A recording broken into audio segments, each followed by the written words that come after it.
अस्सलाम वालेकुम, मेरा नाम है सईद मोहम्मद हसन और आज हम हाजिर हुए हैं आपके सामने एक नई पॉडकास्ट के साथ। आज हम पाकिस्तान के बहुत ही क्रिटिकल इशू यानी सेहत के निज़ाम के बारे में बात करना चाहेंगे।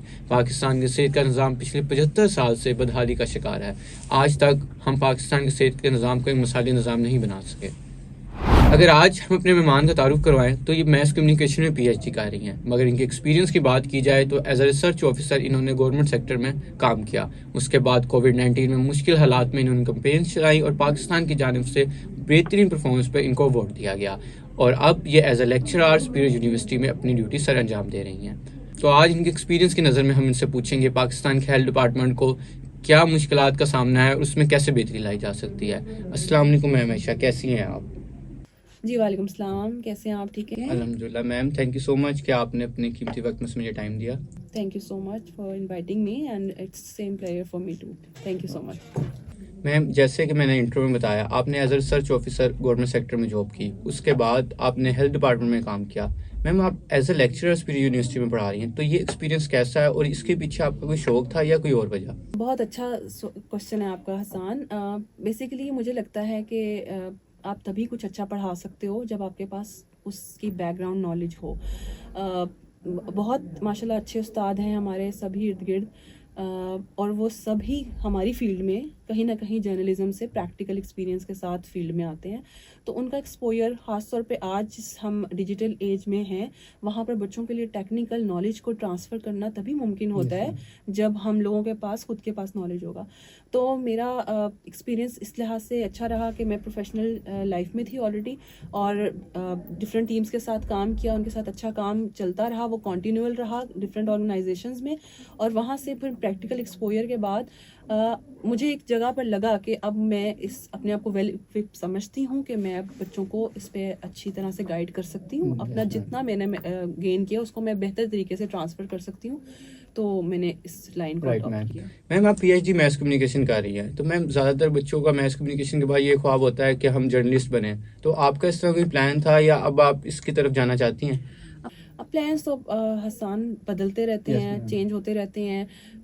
मेरी पर्सनल लाइफ में कुछ भी मैंने इतना ज़्यादा प्लान नहीं कभी भी किया, क्योंकि कुछ चीज़ें रन टाइम में आ रही होती हैं, अपॉर्चुनिटीज़ आ रही होती हैं, आपने उस अपॉर्चुनिटी को हुकअप कैसे करना है, ये असल चीज़ होती है। तो जो जो लाइफ में आता गया उसको हुकअप करते रहे। अब आप बच्चों को पढ़ा रही हैं, तो आप क्या बच्चों को प्रमोट करेंगी कि वो जर्नलिज्म में जाए पाकिस्तान की? ऑब्वियसली देखिए हमारा सब्जेक्ट बहुत डायनेमिक है, बस थोड़ा सा कोशिश ये करनी चाहिए कि हम जिस तरह से इवॉल्व हो रहे हैं इंटरनेशनली और नेशनली, हमें अपने साथ साथ बच्चों को उसी तरह से ट्रेनिंग्स की ज़रूरत है और बच्चे कर रहे हैं। जैसे मैं अपनी यूनिवर्सिटी की बात करूं तो माशाल्लाह इस प्लेटफॉर्म पे हमारे बच्चे जो हैं वो प्रैक्टिकल नॉलेज को सीख रहे हैं। हमारे पास वेल इक्विप्ड जो है स्टेट ऑफ आर्ट हर तरह की ऑडियो वीडियो लैब्स हैं और एक्सीलेंट टीवी है। हम डिफरेंट प्लेटफॉर्म्स पे बच्चों को साथ साथ इवन फर्स्ट सेमेस्टर से हम स्टार्ट कर देते हैं कि वो प्रैक्टिकल नॉलेज जो है वो गेन करना शुरू कर दें। जितना ज़्यादा अच्छा इधर ही सीखेंगे, एक लैब के अंदर सीखेंगे, तो मार्केट में उसी तरह से उसको अच्छे तरीके से डेमोन्स्ट्रेट कर सकते हैं। मैम, आप रिसर्च की थोड़ी सी तो पता चला कि आपने एज अ रिसर्च ऑफिसर काम किया गवर्नमेंट। मैम, वो एक्सपीरियंस कैसा था और वो क्या आपने मतलब वहाँ से प्रैक्टिकल गेन किया काम? जी बेटा, इस तरह है कि जब आप पढ़ते हो थ्योरी होती है, जब आप फील्ड में आते हो वो आपका प्रैक्टिकल नॉलेज होता है, वो आप प्रैक्टिकल इम्प्लीकेशंस होती है। तो मेरा रिसर्च में था काफ़ी ज़्यादा इंटरेस्ट। तो कोविड-19 जब आया तो उसमें हम लोगों को स्पेशल रिक्रूट किया गया था कोविड-19 मैं इस के। पे लहदा आपसे सवाल पूछूंगा, अच्छा, लेकिन अभी ठीक हो गया। कंटिन्यू करें। ठीक है, तो बस वहाँ से ही मेरी ज्वाइनिंग हो गई एज अ रिसर्च ऑफिसर। वहाँ पर हम लोगों ने काम किया जिसमें ज़्यादा काम हमारा कंटेंट के हवाले से था, क्योंकि कोविड-19 था। उसके ऊपर फिर हम लोगों ने पूरी हमारी अवेयरनेस थी। अब आपने चूँकि मुझे थोड़ा रिस्ट्रिक्ट कर दिया कि वो अलग क्वेश्चन होगा, तो हमारा प्रैक्टिकल जो मैंने सीखा उसको मैंने प्रॉपर इम्प्लीमेंट किया कि मैंने किस तरह से मीडिया डिफरेंट प्लेटफॉर्म्स पे अपनी जो नॉलेज है उसको अकॉर्डिंग टू द ऑडियंस उस इशू को कैसे मैं आसान करके और इजी टू अंडरस्टैंड करके इफेक्टिव कम्युनिकेशन कर सकूं। तो हाँ, मैंने इसको प्रॉपर्ली इम्प्लीमेंट किया। मैम, अब मैं आपको थोड़ा पास्ट में लेके चलता हूँ। आपने कोविड-19 की कैंपेन्स में काम किया और आपको और आपकी टीम को सूबाई सतह पे अवार्ड मिला। तो मैम, ऐसी क्या वजह थी और ऐसे कौन से स्टेप्स और कैंपेन चलाई गई जिसकी वजह से पाकिस्तान लार्ज स्केल पे जाके उस तरह अफेक्ट नहीं हुआ जिस तरह दूसरी कंट्रीज हुई, अमेरिका, इंग्लैंड, इस बुरे नताइज का सामना करना पड़ा? बहुत अच्छा सवाल है, वेरी क्रूशल। ऑब्वियसली जब आप कोई भी क्लैमिटी आती है, पैंडेमिक आता है, उस पर आपका जितना प्रोएक्टिव बिहेवियर होता है, इसको क्राइसिस मैनेजमेंट कहते हैं, क्राइसिस कम्युनिकेशन, आप सब स्टूडेंट्स पढ़ रहे हो। उसमें आपने ये देखना होता है कि क्राइसिस को का किस तरह से उसकी जो है ना उसके डायमेंशन ऑफ द डिजास्टर किस तरह हम कम करें। तो इस पे हम लोगों की साबका हुकूमत ने भी बहुत अच्छे स्टेप्स लिए थे, हमें यहाँ पे मेंशन करना एक बेहतर लगेगा क्योंकि उस कैलेमिटी को जिस तरह से हैंडल किया गया ये उस हुकूमत का क्रेडिट है और हमें किसी भी हुकूमत को ड्यू इसमें वो क्रेडिट स्मार्ट देना चाहिए लॉकडाउन था। और इस तरह की इनिशिएटिव उठाई गई है। मूविंग टुवर्ड्स दैट थिंग, हम लोगों ने सबसे पहले तो हमारे टाइम से पहले ही प्रोएक्टिवली मीटिंग्स हुआ करती थी, उसमें ये देखा जाता था कि कहाँ कहाँ रेड जोन्स हैं, वहाँ पर स्मार्ट लॉकडाउन इम्पोज किए जाते थे। उसके बाद आपके लिए जो आपको पीपीज हैं, आपके जो फ्रंट लाइन वर्कर्स हैं, उनकी हेल्थ और उनकी सेफ्टी के लिए बहुत ज़्यादा इक्विपमेंट हम लोगों ने इम्पोर्ट किए। उसके अलावा आपके स्कूल फौरन शट डाउन कर दिए क्योंकि बच्चों की इम्यूनिटी उस तरह से नहीं होती। एक वो बहुत था क्योंकि बाकी जगहों पर अगर हम बाकी यूरोप की बात करें तो उन लोगों ने कंपैरेटिवली डिले कर दिया। अब हुआ क्या, जब बच्चे होते हैं उनका इम्यूनिटी सिस्टम ज़रा कम होता है, वो बच्चे जब इन्फेक्टेड होके जाते थे घरों में तो वो एक बहुत ज़्यादा स्प्रेड जो था ना उस डिजीज़ का वो तेज़ी से फैला। तो हम लोगों ने एक तो स्मार्ट लॉकडाउन्स किए, हम लोगों ने स्कूल शट डाउन किए, हम लोगों ने एक यहाँ पर मैं यहाँ मेंशन करना चाहती हूँ कि हमारे यहाँ पे उलमा का बहुत अच्छा किरदार था। हम लोगों ने नमाजों के दौरान जो है वो एक गैप करना शुरू किया। ठीक है, एक हमारी इबादत है और जिसका एक तरीकाकार हमारे इस्लाम ने हमें मजहब ने दिया, हम उससे हट नहीं सकते। पर उस वक्त सिचुएशन ऐसी थी जिसमें जरूरी भी आपको कहता है कोई वबा फैली हो जब कुछ तो उसमें आपके लिए असूल बदल जाते हैं। तो वो कर किए गए 6 फीट का जो है प्रॉपर डिस्टेंसिंग को मैयर किया गया, मास्क पे बहुत ज़्यादा फोकस था, हम लोगों की कैंपेन्स पे बहुत फोकस था, एक्सटेंसिव किस्म की सोशल मीडिया कैंपेन से प्रिंट मीडिया, हम लोगों ने यूनिवर्सिटीज़ के रेडियो इनकॉर्पोरेट किए, एड्स थे, मतलब wherever you see there is a campaign about COVID-19 about preventions। तो इतनी एक्सटेंसिव कैंपेन पे माशाल्लाह हम लोगों को, तो फिर आपको आइडिया ये है कि गवर्नमेंट लेवल पे, ना सिर्फ गवर्नमेंट लेवल पे भी हम लोगों को अप्रिशिएट किया गया बल्कि इंटरनेशनली रिकॉग्नाइज किया, WHO ने रिकॉग्नाइज किया, आपके सारे बड़े इदारों ने रिकॉग्नाइज। पाकिस्तान के अवाम का कैसा रिस्पॉन्स था, क्योंकि ये उनके बिना ये चीज़ मुकम्मल नहीं हो सकता अगर वो अच्छा रिस्पॉन्स ना देते आप लोगों को। हाँ, बहुत अच्छी बात है आपकी, अनदर गुड पॉइंट। शुरू में जैसे किसी चीज़ के बारे में इतना नॉलेज नहीं था, लोगों को इतना नहीं आइडिया हो रहा था, हम सबके लिए नई चीज़ थी। हम इवन एजुकेटेड एक क्लास की बात करें, हम लोगों के लिए बहुत नया था, क्या है सार, क्या है COVID-19, क्या है, कैसे इसका जीन थेरेपी होती है, कैसे ये डेवलप होता है बॉडी में, कैसे इन्फेक्ट करता है, क्या ड्रॉपलेट्स क्या इफेक्ट करते हैं, डिस्टेंस कितना इसमें मैटर करता है। तो ये नई चीज़ें थी। उन चीज़ों को हम लोगों ने जो जो इन्फॉर्मेशन आ रही थी NCOC से, WHO की कमांडमेंट्स के थ्रू, तो हम उसको फ़ौरन ना ट्रांसक्राइब करते थे, हम उसको आसान ज़ुबान में, आसान अल्फाज में according to the audience message convey करते रहे। रेडियो पे जो करने वाले थे, वहाँ पे जो बहुत दूर दराज इलाके थे, देहात थे, वहाँ पर हम लोगों ने उन लैंग्वेजेस में मैसेज क्राफ्ट करवाए, पंजाबी, सराइकी, पश्तो, पख्तून, मतलब एवरी लैंग्वेज, इंग्लिश में ऑब्वियसली जो हमारी यहाँ कम्युनिटी है जो उन लोगों के लिए, तो हर लैंग्वेज में एक तो मैसेज बना जो कि हमने प्रॉपर, अगर हमने कहे ना मीडिया एंड कम्युनिकेशन का एक डेवलपमेंट सपोर्ट कम्युनिकेशन का जो पढ़ा हुआ है वो सारा हमने प्रैक्टिकल इम्प्लीमेंट किया। मैम, उसके बाद वैक्सीन आई तो उस तरह अवाम ने किस तरह रिस्पॉन्स किया, क्योंकि कुछ लोग कहते थे कि इसके इफेक्ट्स आएंगे बाद में और कुछ लोगों ने नहीं लगाई, तो उस तरह आप लोग किस तरह हैंडल किया आपने इस सिचुएशन को? शुरू में अब जिस तरह हम बता रहे हैं कि हमारे लिए बिल्कुल नया फिनोमेना था, वन ऑफ इट्स काइंड, ठीक है। डिफरेंट और डिजास्टर्स आते थे, हेपेटाइटिस का वायरस आया, ये वायरस वो वायरस, लेकिन COVID-19 पूरी दुनिया बिल्कुल यूनिक था, ठीक है ना। उस पर इतनी रिसर्चेज उस टाइम नहीं थी, फिर फॉरेन रिसर्चेज स्टार्ट हुई, पब्लिश होना शुरू हुई। अब वैक्सीनेशन को लेके लोगों के तहफ़्फ़ुज़ात थे, लोग ये कह रहे थे कि इसके लॉन्ग टर्म्स इफेक्ट्स होते हैं। इनिशियली हम लोगों ने यही कैंपेनिंग की, जितना उस टाइम का नॉलेज था उसके अकॉर्डिंगली हमने कन्विंस किया, लोगों ने लगवाई, बहुत अच्छा रिस्पांस था।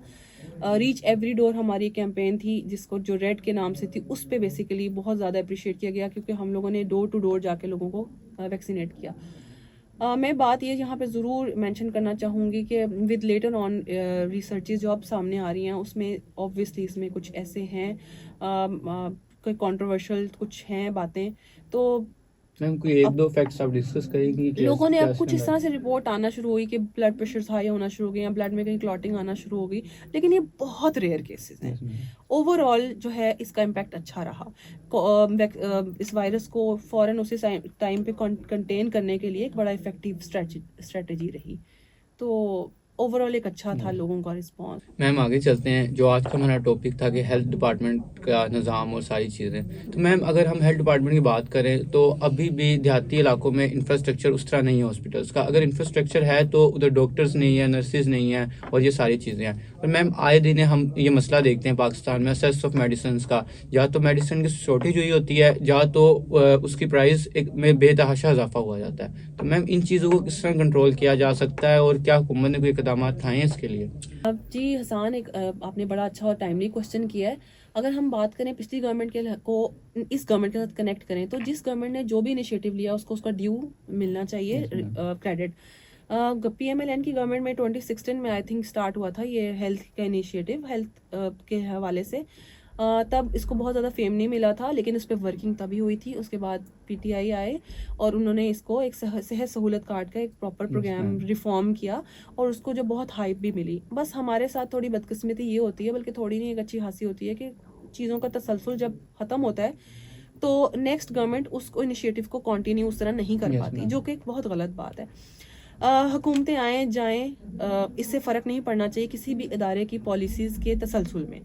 तो यहाँ पर एक लैक है जो कि मैं एज अ प्रोफेशनल और एज अ आम इंसान भी, एज अ सिटीज़न, ये चाहूँगी कि गवर्नमेंट हम लोगों की जो चल रही होती हैं उन रिफॉर्म्स को कंटिन्यू रखे। वो दरअसल अवाम के लिए नहीं सोच रहे कि मतलब क्रेडिट लेने का सोचते हैं। वो सियासी जमात कहती है कि हमने ये किया। बहुत अच्छी बात है कि क्रेडिट को देखिए, गवर्नमेंट जो भी कर रही होती है, अगर वो हुकूमत जो अवाम के लिए अच्छा करे तो ऑब्वियसली अवाम की सपोर्ट उनके साथ डबल ट्रिपल हो जाती है। और हम लोगों को सेहत के सेक्टर पे काम करने की बहुत ज़्यादा ज़रूरत है, क्योंकि अब हमारी पॉपुलेशन का इंक्रीज़ जो है वो इंक्रीजिंग रेट बहुत ज़्यादा है, डिजीज़ बर्डन बहुत ज़्यादा है, हॉस्पिटल्स में कैपेसिटी उस तरह से नहीं है जिस तरह से हमारी पॉपुलेशन का इंक्रीज़ है, बेड की कैपेसिटी उस तरह नहीं है। हर हुकूमत कोशिश ज़रूर कर रही है, लेकिन इस पर भी बहुत काम करने की ज़रूरत है। बजट्स जो है ना उनको इंक्रीज़ करने की ज़रूरत है। हमारे जो एमरजेंसी वार्ड्स हैं, ICUs हैं, उनको वेल इक्विप होना चाहिए। ऑक्सीजन की किसी भी हालात में फराहमी जब अगर तातुल का शिकार होती है तो बड़ा इस तरह खासतौर पर अगर जब हम पेंडेमिक के साथ इसको कनेक्ट करते हैं तो हमने आई विटनेस टू एवरी सिचुएशन कि पैराडल की शॉर्टेज हो गई है, ऑक्सीजन की। ठीक है, कैलेमिटी में चीज़ें होती हैं, रियल टाइम फिनोमिनाज होते हैं, ग्राउंड रियलिटीज़ होती हैं, बट इसके साथ नबरदाज़मा होना ही असल चीज़ होती है। तो मैं यहाँ बात करना चाहूँगी कि हुकूमत को, चाहे वो किसी भी जमात की अक्सरियत हो, हम लोगों को पॉलिसीज़ का तसलसल बरकरार रखना बहुत ज़रूरी है। और अभी गवर्नमेंट काम कर रही है, ये वाली गवर्नमेंट भी जो फील्ड हॉस्पिटल्स, इनका एक अच्छा इनिशिएटिव है। मैं यह जिक्र करना चाहूँगी कि वहाँ पर अब आवाम के लिए फ्री ऑफ कॉस्ट कुछ सहूलियात हैं, उससे फ़ायदा उठाया जा सकता है। और ज़्यादा बेहतर होगा कि हुकूमत क्रेडिट लेने की बजाय, चाहे कोई भी हुकूमत हो, प्रोजेक्ट करें कि आप आवाम के लिए कर रहे हैं। इस focus should be people of Pakistan. यहाँ पे मेरा आपका सवाल है कि आपने हेल्थ कार्ड की बात की। हेल्थ कार्ड को बहुत अच्छा रिस्पॉन्स था हुकूमत की जानिब से भी और आवाम की जानिब से भी, मगर कहीं ना कहीं मैम इसमें करप्शन भी हुई छोटे लेवल पे कि लोग अपने हेल्थ कार्ड देते थे और उसकी बजाय पैसे ले लेते थे और बाद में हुकूमत को उसका पे करना पड़ता था। बिल्कुल, ये बहुत अच्छी बात की है। बात वहीं आ जाती है कि हम कोई भी चीज़ सिर्फ हुकूमत के ऊपर नहीं कर सकते कि ये हुकूमत की जिम्मेदारी है। देखें, बहुत सी जिम्मेदारियां ना हमें खुद भी उठानी पड़ेगी। बहुत बड़ी वीगो डाले में से आप जब रैपर फेंकते हो ना, तो वहाँ पे हुकूमत नहीं होती, वहाँ पे ऐसा इंसान होते हो। आपके ATMs जो है, आप उधर चले जाओ, रैपर्स का जो एक बाहर आता हुआ जो एक लाइन लगी होती है कागजों की, वो आप हो, वो मैं हूँ, वो हम आम इंसान हैं, हम आम शहरी हैं। तो हर चीज़ हम हुकूमत पे नहीं डाल सकते। हम जो बेसिक एथिक्स हैं, सिविक्स हैं, वो हमने खुद फुलफिल करने हैं। जब हम खुद वो बेहतर करेंगे तो अल्टीमेटली बेहतरी आएगी। तो जहाँ पर हम हुकूमत पे एक बात करते हैं, वहाँ पर as a human, as a इंसान, हमें भी अपनी जिम्मेदारी से पूरी तरह से उसका भी अंदाज़ा होना चाहिए और उसको प्रॉपरली फुलफिल करना चाहिए। मैम, अब में पाकिस्तान के एक और बहुत बड़ा इशू है कि पाकिस्तान की यूथ में ड्रग्स का रुझान बढ़ रहा है। इसके लिए ना तो कोई कंपेन्स चलाई जा रही है और ना कोई हुकूमत स्टेप्स ले रही है। अगर यूनाइटेड नेशन की रिपोर्ट की मुताबिक बात करें, 6.7 मिलियन पीपल हैं जो पाकिस्तान में ड्रग यूज़ कर रहे हैं। तो हुकूमत ने क्या, सबका हुकूमत ने आपने काम किया उनके साथ, क्या उन्होंने कोई स्टेप्स उठाए थे या अब हुकूमत उठा रही है? इस पे कैंपेन है, इस पे एक्सटेंसिव कैंपेनिंग की ज़रूरत है। कम्युनिकेशन कैंपेन्स के साथ साथ इस पे हर लेवल पे जो है ना, आपके चाहे आपको मस्जिदों में समझाना पड़े। देखिए, यहाँ पर वही बात है कि हर इदारे को अपनी जिम्मेदारी लेनी है। मसाजिद हमने सिर्फ ऐलान करने के लिए रख दी हुई हैं, हर इदारे को हमने एक रोल दे दिया ना, इस पे as a society role play करने की ज़रूरत है। पेरेंट्स को ज़रूरत है इसमें, हेल्थ डिपार्टमेंट को ज़रूरत है इसमें, आपके इंस्टीट्यूट्स को ज़रूरत है इसमें, आपके हर जो आपका स्कूल ऑफ थॉट है उसको आगे आने की ज़रूरत है। इंस्टीट्यूट्स में बहुत ज़्यादा बात होने की ज़रूरत है, अवेयरनेस कैंपेन्स की ज़रूरत है, सेमिनार्स की ज़रूरत है, बच्चों को इस चीज़ के बारे में आगाही देनी इस टाइम बहुत बड़ी, वो कहते हैं ना, नीड ऑफ टाइम यस है। मैम। हम लोगों ने, मुझे अच्छी तरह याद है कि हम लोगों ने खुद काम किया था, पूरे प्रॉपर हमने बुकलेट लॉन्च किया था ड्रग अब्यूज़ पे, और किस तरह से इसके इफेक्ट्स हैं, किस तरह से इसको कोप अप किया जा सकता है, इसके मेंटल एस्पेक्ट्स क्या होते हैं, इसके साइकोलॉजिकल इम्पैक्ट्स क्या होते हैं, उस पर हम लोगों ने प्रॉपर बुकलेट लॉन्च किया था।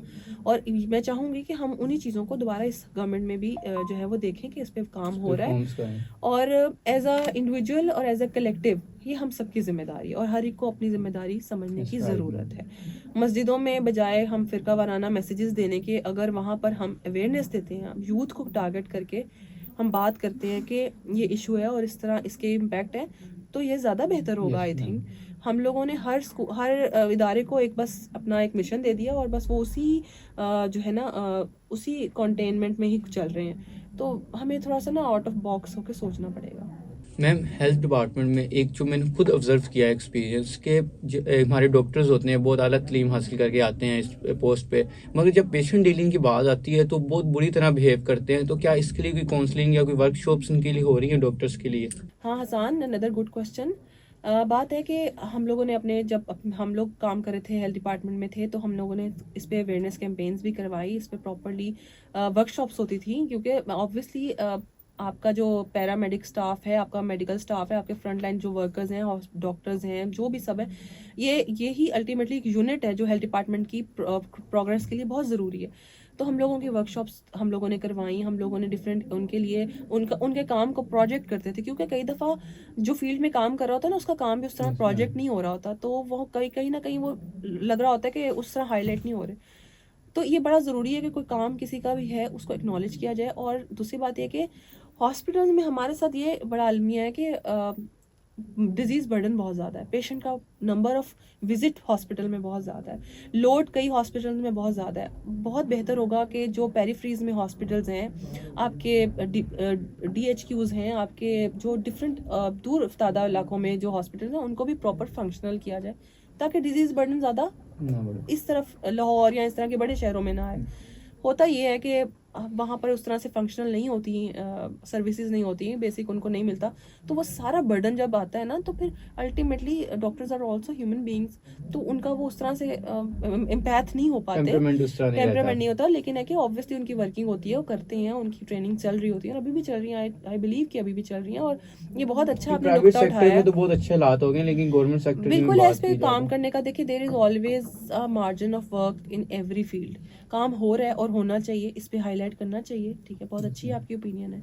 मैम, इससे रिलेटेड मैं एक और क्वेश्चन करूंगा कि हम डॉक्टर्स को देखते हैं वो स्पेसिफिक ब्रांड्स की मेडिसिन लिख के देते हैं, ये नहीं करते कि उस तरह का फॉर्मूला लिख दें कि आवाम के लिए आसानी हो। डॉक्टर्स की प्रायोरिटी यही होती है कि जो अब अवेलेबल है। डॉक्टर्स बिजनेस की तरफ जा रहे हैं, मतलब वो एज अ मतलब खिदमत नहीं कर रहे आवाम की, बिजनेस की तरफ सोचते हैं ज़्यादा, तो उस तरह मसला ये कि आपका ये सवाल थोड़ा जो है ना टेक्निकल है, ये आपको डॉक्टर से पूछने, वो आपको ज्यादा इस पे मैं कैंपेन्स के हवाले से पूछ बता रहा हूँ कि सकते इसके लिए हैं। कैंपेन्स हाँ, चलिए नहीं। कैंपेन्स होनी चाहिए ऑब्वियसली, लेकिन कैंपेन का ऐसा ना, इसका ताल्लुक मैन्युफैक्चरर से है, Yes, ma'am. इसका कंज्यूमर से नहीं है। मैन्युफैक्चरर्स, इसमें कंपटीशन हेल्दी आना चाहिए, मैन्युफैक्चरर्स को जो है उनमें प्रॉपर्ली उन लोगों को कम्युनिकेट करना चाहिए, इस पर हेल्थ डिपार्टमेंट को वर्किंग करनी चाहिए कि आवाम के लिए सस्ती और मेयारी अद्वियात की फराहमी जो है वो यकीनी बनाए। तो इसके लिए ज़्यादा हम लोग ना मैन्युफैक्चरर्स की साइड पे, क्योंकि मेरा ज़्यादा काम कम्युनिकेशन और कैंपेन्स और इस साइड पे रहा है, तो I would be more comfortable to talk about it. तो मैं अगर इस हवाले से अगर मैं अपनी ओपिनियन देना चाहूँ तो डेफिनेटली आवाम के लिए जितनी भी हमारी इसमें डॉक्टर कोई बिजनेस नहीं बनाना चाहिए इस चीज को। बिल्कुल देखिए, ये एक मसीहा ही है, और इसको जितना आवाम के लिए आसान और आवाम के लिए सहूलत वाला हो, उससे ज़्यादा बड़ी बात नहीं हो सकती। लेकिन पता क्या है, यहाँ पे हम फिक्शनल बातें कर नहीं सकते। मुझे लगता है ये बातें हम लोग ना जनरेशन टू जनरेशन सुन रहे हैं, डॉक्टर को ये करना चाहिए, सबको सब पता है किसको क्या करना चाहिए, सबको पता है। अब सिर्फ हमें अपने अपने रोल्स में ना अपने अपने रोल्स को परफॉर्म करने की ज़रूरत है। मुझे पता है मैं एज अ डेजिग्नेटेड मैंने क्या करना है, आपको पता है आपका क्या डेजिग्नेशन एज अ लाइफ में क्या रोल है, आपने क्या करना है, हाँ, सबको पता है। ये डिस्कशंस ये डिबेट्स बहुत ज़्यादा हो चुकी हैं। अब हर फर्द को अपनी जिम्मेदारी को समझते हुए, क्योंकि अब तो हालात भी आपके हाथों से निकलते जा रहे हैं ना। I am not creating chaos, लेकिन एक सूरत हाल है ऐसी ना। तो इन सारी चीज़ों में देखते हुए जहाँ जहाँ हमें वर्किंग करनी या गैप नजर आए वहाँ फ़ौरन करना चाहिए, और आवाम के लिए सस्ती अद्वियात बेहतर सहूलियात के साथ मुहैया करना बहुत ज़रूरी है। Ma'am thank you so much, आपने हेल्थ के डिपार्टमेंट में हमसे बात की, आपने बताया कि इसको किस तरह सही किया जा सकता है और कौन कौन सी कंपेन चलाई जा सकती हैं। मगर अब मैं बात करूंगा, मैम आप मैस कम्युनिकेशन में पीएचडी कर रही हैं, तो बच्चों का रुझान इसके बाद ज़्यादातर जर्नलिज्म में होता है, मगर हम मौजूदा सूरत हाल मुल्क के देखें तो उस तरह स्पेस नहीं दी जा रही जर्नलिज्म को। तो आप इस चीज़ को किस तरह देख रही हैं और क्या अपने बच्चों को प्रमोट करेंगी कि जर्नलिज्म की तरफ आएँ और इस पाकिस्तान में अपना टेक्निकल क्वेश्चन है, मैं इसको टेक्निकली इस तरह एड्रेस करूँगी कि चैलेंजेस हमेशा से हैं। जर्नलिज्म को कब कौन से दौर में चैलेंजेस का सामना नहीं था, जो सामना करना हमेशा पड़ा से उसकी है। एक अलग हाइप देखिए, है। मैं अगर बचपन की खबरें देखूँ ना, तब भी महंगाई थी, आज भी महंगाई है, तब भी करप्शन थी, आज भी करप्शन है। तो ये तो चीज़ें चलती रहती हैं। असल काम होता है कि आपने as a student, as a professional आपने कैसे उन चीज़ों से, उन चैलेंजेस से गुजरना है, Yes, उनमें ma'am. से कैसे नेविगेट करना है। जितना हो सकता है अपना पर्सनल स्किल डेवलप करें, अपनी जो लैंग्वेज पे, क्योंकि आप देखिए लैंग्वेज पे कमांड करना होना बहुत ज़रूरी है। आप बुनियादी कोर अपनी कैपेबिलिटीज़ हैं उनको पॉलिश करें। हर इंसान के अंदर जो इस लाइन पे आता है उसको कोई ना कोई स्कोप होता है, कोई ना कोई एम होता है। इस सब्जेक्ट को कोई बिला वजह ऑप्ट नहीं करता। Exceptional cases are always there, but हर बच्चे का एक पोटेंशियल होता है, कहीं ना कहीं वो स्क्रीन पे आना चाहता है, कहीं वो अच्छा लिखना जानता है। तो इस सब्जेक्ट में बहुत एक ग्रोथ है, और सोशल साइंसेस का एक बहुत बड़ा सब्जेक्ट है। इसको ज़रूरत है अच्छे ब्रेन्स की, अच्छे रिसर्चर्स की, अच्छे लिखारियों की, अच्छे जो है जो भी आपकी फील्ड है, जिसमें भी आप करना चाहते हो, एक्सेल करना चाहते हो। ब्रॉडकास्ट जर्नलिज्म है, बहुत सी इसकी फील्ड्स हैं। तो हम लोग भी जैसे अपनी यूनिवर्सिटीज़ में भी हम पढ़ाते हैं, अपनी हम यूनिवर्सिटी में भी जैसा सब्जेक्ट को हम इस तरह से टेक्निकली और प्रैक्टिकली लेके चल रहे होते हैं। तो जितना आप अच्छा अपने आप को इक्विप करके आओगे, और उसके बाद सबसे बड़ी बात है आपके पास डिजिटल मीडिया। अगर आपको कहीं पे भी किसी ऑर्गेनाइजेशन में काम नहीं मिल रहा, तो why are not doing it for your own self, अपने आप को मार्केट। और माशाल्लाह हम आपको पता है कि पाकिस्तान उन नेशंस में आते हैं जिसके पास यूथ की इतनी बड़ी ऑडियंस है, 70% यूथ। ये कि ये हर किसी के पास नहीं है इस तरह से। तो आप लोगों यूथ सुनना चाहती है, देखना चाहती है, नया हर अच्छे कंटेंट को लोग प्रमोट करते हैं। अगर हम जहाँ पर येलो जर्नलिज्म हो रही है या सब स्टैंडर्ड कंटेंट है, तो वहाँ पर अच्छा कंटेंट देखने वालों की भी बहुत बड़ी तादाद मौजूद है जो क्रिटिकली देखते हैं। उस तरह सोशल मीडिया रिस्ट्रिक्शन भी नहीं होती कि नहीं आप होती, अपने बोल सकते हैं पीटीवी पे या मतलब पाकिस्तान चैनल्स पे कैमरा उसको रोक देगा, मगर सोशल मीडिया पे आपके हक है, आप जिस तरह मर्जी फ्रीडम ऑफ स्पीच का यूज करें। बिल्कुल सही बात है। मैं यहाँ पे किसी भी चैनल को मेंशन करना नहीं मुनासिब समझती। यहाँ पर मैं ये बात ज़रूर कहूँगी कि आप अपना डिजिटल मीडिया जो है उसको इनकॉर्पोरेट करके अपनी प्रॉपर वॉइस आउट कर सकते हैं। ऑब्वियसली अगर आपने अच्छा काम किया, रिसर्च की हुई, आपको अच्छा बोलना आता है, अच्छा लिखना आता है, तो आपको सुनने के लिए एक ऑडियंस बैठी हुई है। तो आप अपना काम करें और इंशाल्लाह आपको एक स्पेस मिलेगी। टाइम लगता है, कंसिस्टेंसी मांगती हैं चीज़ें, लेकिन चीज़ें आहिस्ता आहिस्ता सरफेस पे आना शुरू हो जाती हैं। मैम अब पॉडकास्ट के वाइंड अप की तरफ जाते हैं। तो मैम एज अ लेक्चरर पढ़ा रही हैं आप, आपका एक्सपीरियंस बहुत है, तो मैम एक कोई मैसेज जो अपनी यूथ को देना चाहती हैं या अपने स्टूडेंट्स को देना चाहती है जिस पे वो ज़रूर अमल करें। ऑन एंडिंग मैं ऑब्वियसली पॉजिटिविटी से ही एंड करना चाहती हूँ। हालात हमेशा एक जैसे नहीं रहते, चैलेंजेस लाइफ में आते हैं। जो भी आते हैं चैलेंजेस वो आपको ग्रो कराने के लिए आते हैं। उन्हीं एक अगर प्रॉब्लम आती है, आपका रिस्पांस उसको बनाता है कि आपने उसमें से कैसे निकलना है। मैंने अपने उस्तादों से सीखा, मुझे ज़िंदगी में बहुत अच्छे उस्ताद मिले, और मैं उनको इंडोर्स करती हूँ इस प्लेटफॉर्म पे कि मैंने पूरी कोशिश की उनसे अच्छा सीखने की। उन्होंने इससे भी बहुत बढ़कर सिखाने की कोशिश की। मैंने अपनी कैपेसिटी के मुताबिक उनसे जितना अच्छा सीख सकती थी सीखा, बीइंग हम्बल। तो मैं अपने स्टूडेंट्स को भी ये कहना चाहूँगी कि हम सब उस्ताद, हम सब जो लोग होते हैं, जो भी कंस्ट्रक्ट कर रहे होते हैं किसी सोसाइटी को, वो अपना बेस्ट वर्जन दे रहे होते हैं। तो स्टूडेंट्स को चाहिए कि इस चैलेंजिंग हालात में कभी भी अपना जो है वो अपने आप को डीमोटिवेट ना फील करें। अपने आप को पॉजिटिव चीज़ों के साथ अटैच करके, पॉजिटिव थॉट्स के साथ चलते हुए आप ज़िंदगी में आगे बढ़ते जाएं। जितना आप चैलेंजेस को ओवरकम करते हैं, उनको अच्छा रिस्पांस देते हैं, आपकी उतना ही ग्रोथ का मार्जिन ज़्यादा होता है। ठीक है, हालात इस तरह के हैं, हालात हर कौमों पे आते हैं, और लेकिन उससे निकलना असल चीज़ है। और हम एज अ कलेक्टिव अगर हम बाइसनेस का शिकार नहीं होते, हमें नहीं चाहिए कि हम फिरका वाराना और ये पॉलिटिकल और इस तरह की जो है ना पोलराइजेशन की तरफ ना जाएं। एक कौम बन के, ठीक है, हमने हमेशा से बातें सुनी है, मुझे तो अब ये बात रिपीट करते हुए भी बिलीव यू मी बहुत ही हम यही बात कर रहे हैं ना। तो मैं सिर्फ यही कहूंगी कि हर कोई अपना अच्छा रोल प्ले करे, पॉजिटिव रहें, और इन्हीं मुश्किलों में से हमें कहीं ना कहीं रिश्ता मिलेगा और हम चलते जाएंगे इंशाल्लाह। और आगे आने वाला वक्त और हालात बेहतर होंगे। कुछ जो है वो स्टूडेंट्स को भी फोकस करना चाहिए अपनी पर्सनल ग्रूमिंग पे। उनको स्टूडेंट्स के साथ भी मैं अगर ये कहूँ ना कि बच्चों में पोटेंशियल बहुत ज़्यादा है। स्टूडेंट्स, मेरा अपना एक्सपीरियंस जा रहा है, अच्छा जा रहा है माशाल्लाह। स्टूडेंट्स बहुत अच्छे हैं, बहुत ग्रोथ करना चाहते हैं, उनके अंदर पोटेंशियल है। थोड़ी सी और फोकस होके अगर वो मेहनत कर लेना अपने एक स्किल सेट पे। हर बच्चा हर चीज़ नहीं कर सकता। हमारे अमूमन जब हम मीडिया की बात करते हैं, हमारे पास बच्चे स्टूडेंट्स जो आते हैं तो उनका ज़्यादा होता है कि हमने एंकरिंग साइड पे जाना है। हर कोई होस्ट नहीं बन सकता। ये एक रियलिटी होनी चाहिए। आपके पास बहुत से मल्टीपल डायमेंशंस हैं, कैंपेन्स हैं, अगर आपने तो उसमें आपके पास कोई 360 के एंगल पे काम होता है। कोई भी सिर्फ आके होस्ट करने बैठ जाए, अगर उसके पास कंटेंट नहीं है, रिसर्च नहीं है, उसके पास अच्छी एनिमेशन नहीं है, तो उसके अच्छे होस्ट होने का कोई फायदा नहीं है। वो नहीं अच्छी होस्टिंग कर सकता जब उसके पास एक होमवर्क नहीं है। और अगर इसी तरह एक बच्चा, एक स्टूडेंट या कोई भी प्रोफेशनल जब आप लोगों ने कल मार्केट में जाना है, तो अगर आप अच्छा काम करके आते हो, अच्छे से आप लोगों को वेल इक्विप होते हो, मैं बार बार इस वर्ड को इसलिए यूज़ करती हूँ कि इसमें पूरे एक डायमेंशन होती है। आपकी स्टडी होती है, आपका एक्स्ट्रा करिकुलर नॉलेज होता है, आप एक्स्ट्रा करिकुलर एक्सपीरियंस होता है, तो वो सब कुछ लेके चलो तो इंशाल्लाह ऑल इज वेल। इंशाल्लाह ma'am, thank you so much ma'am, इतने शॉर्ट इनविटेशन पे आप आई और आपने अपना टाइम दिया, अपना एक्सपीरियंस शेयर किया, तो उसके लिए thank you so much Hasan, आपने मुझे इनवाइट किया, और my pleasure ma'am, thank you once again, बहुत शुक्रिया आपके बुलाने का। उम्मीद करते हैं नाजरीन आपको हमारी पॉडकास्ट से बहुत कुछ सीखने को मिला होगा। आज हमने पाकिस्तान के सेहत के निज़ाम के बारे में बात की, उसको किस तरह बेहतर किया जा सकता है उसके बारे में बात की। तो इंशाल्लाह हम उम्मीद करते हैं कि पाकिस्तान के हालात ठीक हों, हम एज अ नेशन ग्रो करें, और इंशाल्लाह हाजिर होंगे नेक्स्ट पॉडकास्ट में किसी नए टॉपिक के साथ। उस तक के लिए अल्लाह हाफिज़।